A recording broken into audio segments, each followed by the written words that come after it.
Good morning, Lady Bosses. Welcome to Lady Bosses Facebook Live, Tuesday morning, 10 a.m. I'm Donna Manley and happy to be spending this time with you again.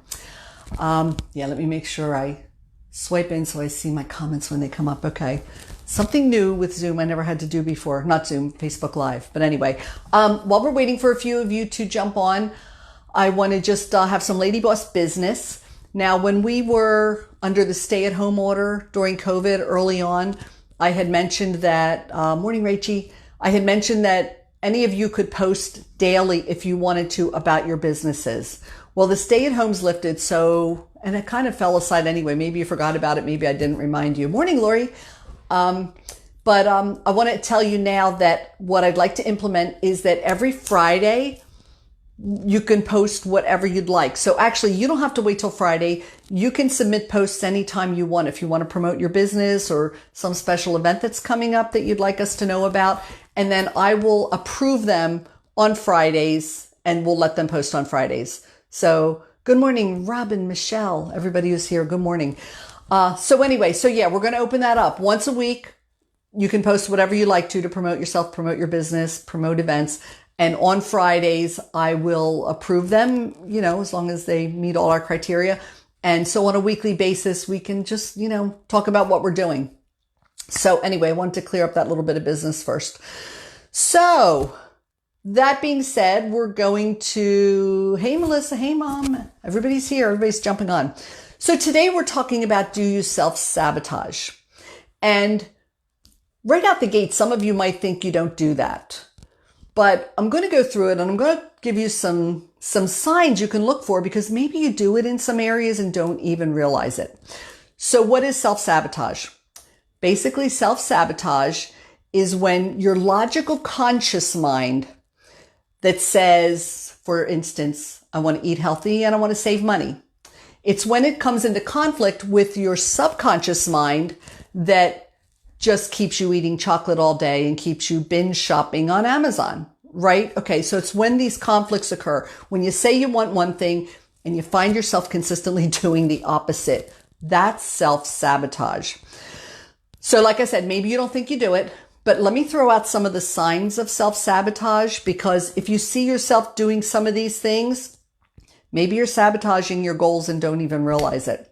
So we're going to talk about this from a personal, like a relationship standpoint, a business standpoint, and even a personal, like regarding your health standpoint, because you'll do it in every area of your life if you're not careful. So some signs that you might be self-sabotaging.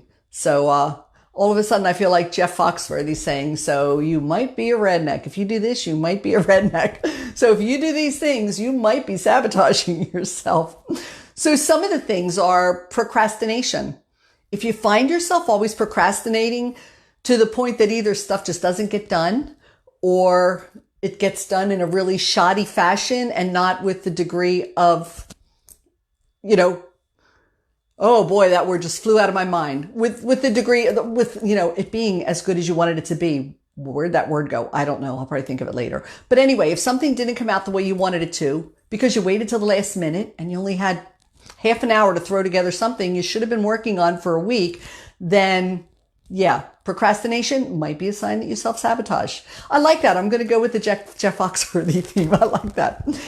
If you have lack of commitment, if you say you want to do something, but then you're not really committed to it and you find yourself just kind of blah about it, or you're just not moving forward. Maybe it's not something you should be doing, but maybe you're self-sabotaging. If you have a lack of consistency, you say you want something and wanting this thing, wanting to be in good health means you're going to be drinking 8 glasses of water a day minimum, but you're not doing it. You're not consistent about it. You do it for a day or two and then you stop. You might be self-sabotaging. If you overplan, and when I think of overplanning, I got to tell you what I think about. Over maybe the past 5 years, it seems like every year around November, December, people are looking to buy the next best planner for the coming year. And there are some amazing planners out there. There are planners out there that have a place for you to write down your appointments and your to-do list and some place for you to journal and write down your goals and, have a word of the day. And then you get all the colored markers. And listen, I got the colored markers. I do the color marking for different aspects of my planner. But how many of you, if this is you, then you might be a self-sabotager. But do you get the planner and do you have so much fun with the planner that you don't really get into action the way you should? Like, you love the planner, you love filling it out, you love writing it, you love color coding, but you never get to actually doing the work that's going to move you closer to your goals. Okay, so over planning could be a sign that you self-sabotage. Overthinking could also be a sign that you might self-sabotage. Do you overthink things to the point that you just never do anything? Because that's what overthinking can do. You can think about something so long that it totally paralyzes you from ever getting into action. Lori says, I call that busy work.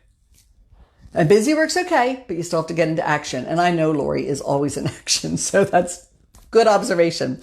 But yeah, if you overthink things, be careful of that. Be careful if you think things so much that you just don't ever actually get into action. So there's another one, looking for inspiration. I'm listening to podcasts all day and I'm, watching Brene Brown and I'm watching Mel Robbins and watching TED Talks. But I know people who do that all the time and are always about looking for inspiration and looking to have that fire lit under them, but they never move off square one to actually do anything. So if you find yourself just looking for inspiration way more often than you probably need to be, you might be self-sabotaging. And finally, if you put yourself in a box, if you look around and think, I would love to do that, but I'm not good at that. I can't do that. This is what I do, and I'm just going to stay right here in my little box because that's just not me. But if that's something you really want and something you think you'd really love, you have to learn how to bust out of that box. Good morning, Darlene. Good morning, everybody. I didn't get to say hi. So anyway, if you're putting yourself in a box, that's another sign. So what are some examples? Some like hardcore daily living examples. Okay. And one I thought about was, I'm going to use the example of a young family and a family with kids, maybe 6 and 10 years old. And the family's never been to Disney World. Okay. Now, I'm not a Disney freak. I have a lot of friends who are, and I totally get it because Disney's amazing, but it's just not my thing. But there is nothing like being at Disney World or Disneyland with children and seeing it through their eyes. So your kids have never been to Disney World and it's your dream and you're going to take them next year. So maybe it's a financial thing where you have to, we have to put X amount of money together to do this. And you're 6 months into it and you don't have a nickel put aside for it. But you still have money to get your nails done every 2 weeks and you still have money for a massage and you're still buying stuff on Amazon that you don't need every other day.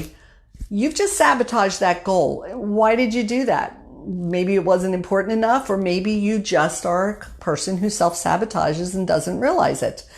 Maybe it's not a money issue at all, but hey, you got to do the planning. And listen, that could be as easy as picking up the phone. And by the way, I'll give a shameless plug to a girlfriend of mine who is a Disney specialist. So if any of you want to do Disney, seriously, nobody knows Disney like her. And you don't pay anything for the services of a travel agent, but she will do everything for you. She's amazing. But anyway, maybe all it takes is picking up the phone and calling this person and you just don't ever do it. You just never get around to it. So it never happens. You are self-sabotaging. If you feel that's important and you're never getting to it, you are self-sabotaging. So that's a personal goal. A health goal. Yeah, you've decided you're going to eat better and, you try it for a day, but yeah, the chocolate keeps calling you and you just keep sabotaging yourself. So all these things, if you see yourself fitting into any one of these little categories, yeah, maybe you self-sabotage. So why do we do it? Okay. I did a lot of research on why people self-sabotage. And while there are a few reasons, the very biggest reason that you self-sabotage is a lack of self-esteem. Maybe you don't feel like you deserve it. Whatever it is, I don't deserve a good life. My goodness, there are people who can't even afford to go to the Jersey Shore. Why should I think I can take my family to Disney? We should be happy with what we have. And to some degree, that's all true, but there's nothing that says you can't dream and you can't reach for a better life and a more fulfilling life for you and your family at every step of the way. So lack of self-esteem is at the root of that. You feel like you just don't deserve it. You don't deserve success, maybe. You see the stars walking the stage when you have your annual conventions and, I don't deserve that. I'm not capable. Lack of belief in yourself. It's another big one. You just don't believe in yourself. And yet, when you really hear the stories of some of these people, they never believed in themselves either. You just, life is a matter of just putting one foot in front of the other toward that goal and you'll get there. But don't never get on the path because you just feel like you can't do it anyway. That's where you're really putting yourself in a box. So that is a sign that in one area you self-sabotage. Another reason is you get comfortable. I see that so much with my health coaching clients. I see it so often where I might have a client who needs to lose 80 pounds to just get to a healthy weight. And I'm not talking a size 0 or a size 2. I'm just talking a healthy weight, which might be a size 12 for her. Doesn't matter. But she needs to lose 80 pounds and she loses 40. And at 40, everything gets kind of too comfortable. Because you know what? 40 pounds less, she feels a whole lot better than she did when she started.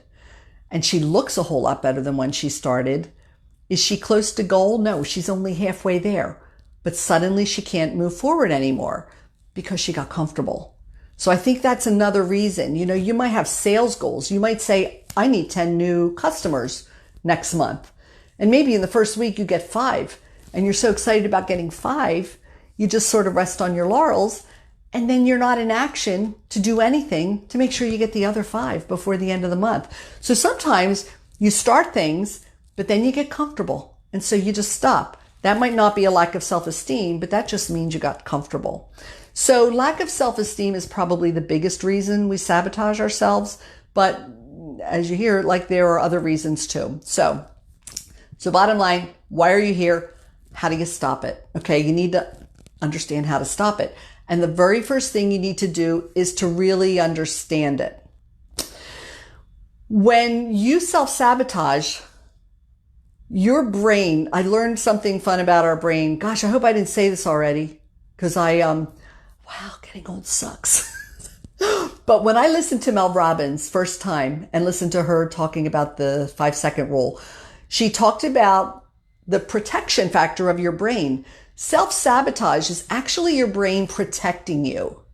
It's both for me. Oh gosh, there's such a lag. When you ladies make comments, there's such a lag that by the time you make a comment, I'm not even sure what you're referring to.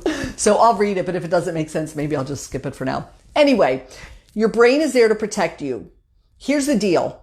If you keep doing the same thing every day, then you establish this comfort zone and your brain's comfortable there because you know why? You've lived this way every day. You've done this a certain way for years. Your brain knows, okay, it's safe. It's not going to kill her. She's safe because, we've watched this action for so long. She's still good, so she's safe.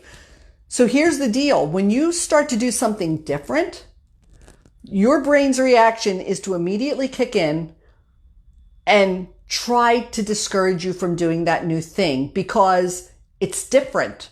The brain knows that the other thing kept you safe, but now you're going to do something different, and that may be dangerous. It may be dangerous to you. Your brain doesn't know how. But different might equate to dangerous. So your brain's going to do everything to talk you out of it. It's like, yeah, I want to eat healthy because I know that's smart. But your brain's like, whoa, whoa, whoa, whoa, whoa. Don't do anything different. Look, here's some chocolate. That's what your brain does. So your brain is at the root of self-sabotaging you for the purpose of protecting you.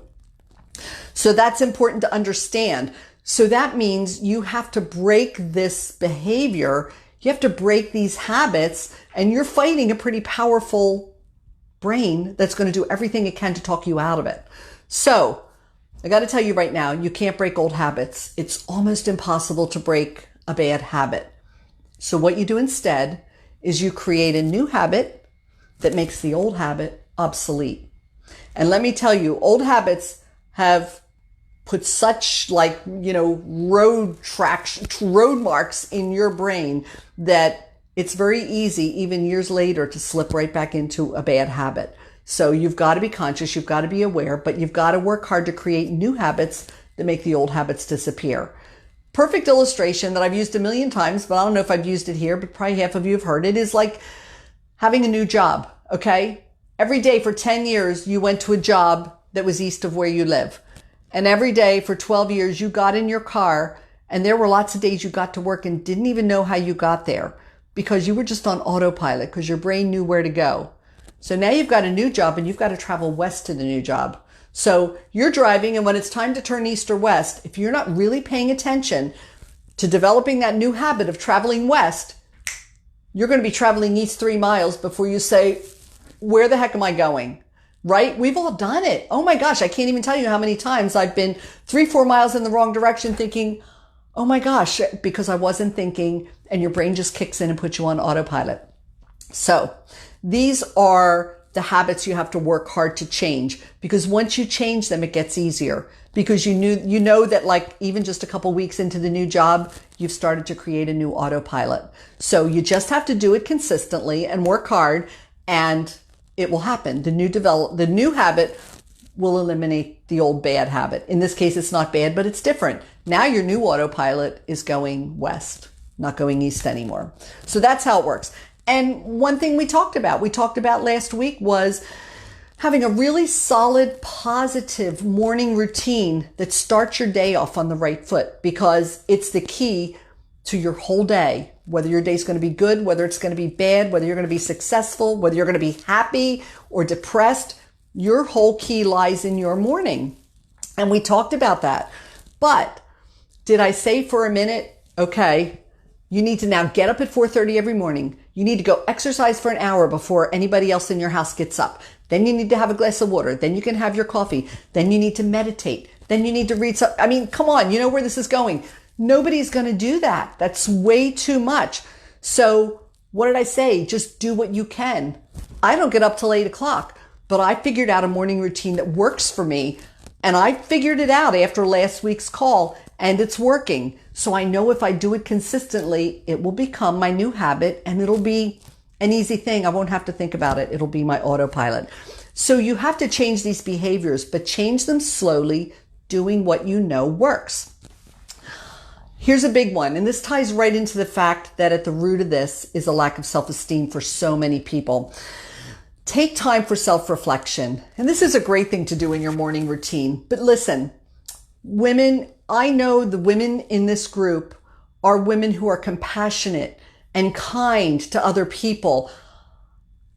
You as women would very often never ever dream of speaking to another human being the way you speak to yourself.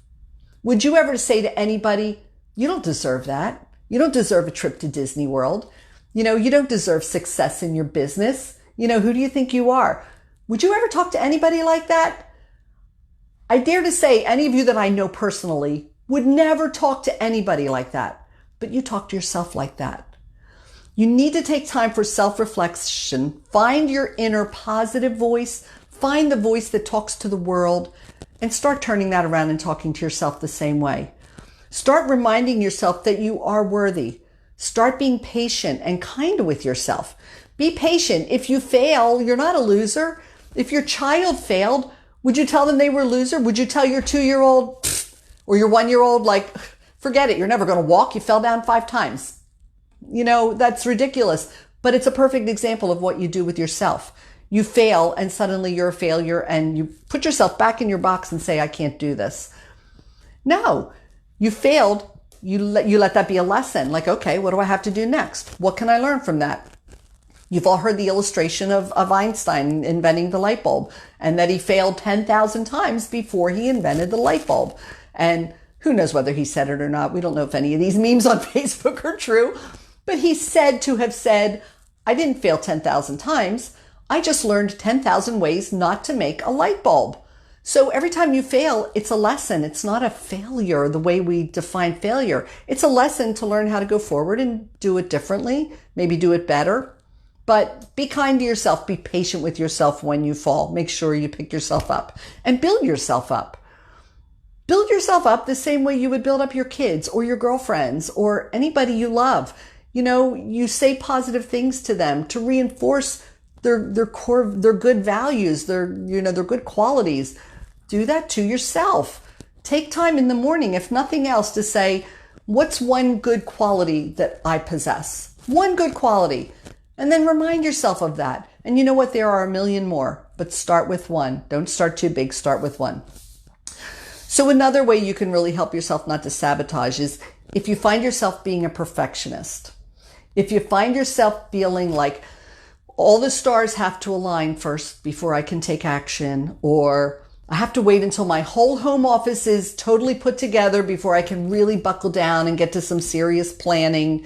I got to paint the walls and set up a desk and get file cabinets and decorate. And no, I've seen people use these things as excuses to never get into action.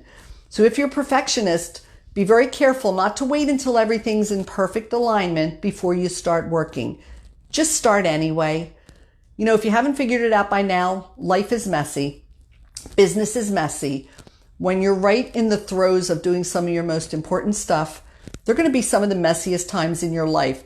So if you tend to be a perfectionist, you need to somehow figure out how to put that on the back burner for a while, or that trait is going to be the thing that sabotages you into getting what you want. So really important to just get into action anyway. And like we said about the daily routine, make small changes. It's the small, meaningful changes that are going to really take root and last. If you try and make 50 big changes at once, it's not going to happen. You're just going to totally fail. And in a lot of cases, that's going to cause you to throw everything out, baby, with the bathwater. Good example, New Year's resolutions. People start off with a list a mile long because you're invigorated. It's a new year. You want it to be a new life for you this year. So you have a list a mile long, and 2 weeks in, that list is in the trash because you have to make change by making small changes on a consistent basis. That's the key. And if you really want to be successful in life, period, it comes down to getting organized and having structure. You can't just get up and just willy-nilly go through your day and expect to accomplish anything of value. Because if you're just willy-nillying it through the day, you're going to get distracted by every shiny object that there is, whether that shiny object, and gosh, who wants to refer to this as a shiny object? But hey, you're walking through the kitchen to get a glass of water and, oh, dishes have to be done. So you stop and do dishes, and then you're headed back and, oh, the kids' things are on the floor. Let me pick them up. And you get so distracted. You maybe have done a million things that you could check off at the end of the day, but did you do anything that's going to really move you closer to any of your goals? So you have to plan, you have to organize, you have to have structure, or it's never going to happen. And then the biggest thing that I can say in every case when you're sabotaging yourself is to revisit your why. If you don't know what that means, your why is the reason you do the things you do. So the woman who lost 40 pounds but needs to lose 80 got comfortable after she lost 40 and just wanted to stop. So you have to revisit, why are you doing this in the first place? And if it was just to feel more comfortable and get out a size, the size clothing you're wearing, well, you've accomplished that. So now what's going to get you the next step? The next step's going to come because she's going to have to maybe create a new reason why. Okay. And I don't remember which book it was. I feel like it might have been Simon Sinek's book, but it wasn't his. But somebody talked about the red hot why. You got to have a reason for wanting what you want that's maybe driven by, for some people it's driven by pain. Some people start a path because there's a pain point that makes it necessary. Okay. To illustrate that. Okay. Weight loss thing. Okay. You're overweight. You might be obese. You might be morbidly obese, but hey, you're comfortable. Your blood work comes back. Okay. So it's like, who cares? I don't have a big reason to want my life to be any different. So I'm going to love me the way I am. That's okay. But then you go to the doctors. And this actually happened to one of the clients on our team where her doctor said, if you don't start to live a healthier life, if you don't lose weight, you will be dead next year. You will not be here next year. It was so drastic that was what she heard. Well, that's a pain point that is definitely going to give you a big why and say, oh, hell yeah. Okay. I'm in. I'm all in. Tell me what I have to do. Hey, Christine, what if you don't have a why? Christine, if you want to do anything in life, there's always a why. If you just want to go to Disney World today, and it's so funny, I talked about Disney World, Christine, a whole lot, and Christine lives in Florida and has like an annual membership. So she just goes any afternoon to walk around, and it's her happy place. So that's awesome. But Christine, if you just want to go to Disney World tomorrow and walk around, why do you want to do that? There's a reason you want to do that. Maybe you just need to be in a happy place. Maybe you've just been working your butt off and you just need to take a break. There's a why for everything you do. Whether it's eating the chocolate because it makes you feel good, whatever it is, everything you do is for a reason. But the thing is, if the reason isn't big enough, then my biggest advice is keep asking yourself why. I've been 8 years on a path of having my own business and creating some new businesses, even apart from my health coaching. And it wasn't until this past year that my youngest daughter got me answering questions, kept asking me why over and over and over, till I actually got to a why that they say, get to the why that makes you cry. Get to the why that is so deep that just makes you feel like, oh my gosh, somebody just put this big knot in my stomach. Like, oh my gosh, where it becomes a physical thing. That's the thing that's going to drive you. That's the thing that's going to turn off the little voice in your brain that's always going to be talking you out of doing the things that you know you want to do. So it's getting to a why that's deep enough and big enough that it's going to propel you forward. Because if you don't have a big enough reason to want to do something, you're not going to do it. You're not going to drink half your body weight in ounces in water every day just because I tell you to and it's important. But if you realize for whatever reason that that's really important, when it becomes important enough to you, you'll do it. So whatever it is you say you want, if you find you're sabotaging yourself, you got to get to a why that's so big, like the woman who was told she was going to die if she didn't make changes. That made her change. So you got to get to something deep enough that's going to make you want to have that change. That's how you're going to go forward. So that's it, man. We're at 10:27. We usually wrap up in about 20 minutes. So we went over a little bit today, but bottom line, it's all about taking control of your life. If you want to stop sabotaging yourself, you have to take control of your life. You have to go after what you want. Turn off the negative voices. Turn up the positive. You deserve it. You totally deserve it. Go for it. Find a tribe of women who support you and help you, and you'll get there. So that's it, ladies. Thanks for being here. Have a great day, a great week. I will talk to you next week.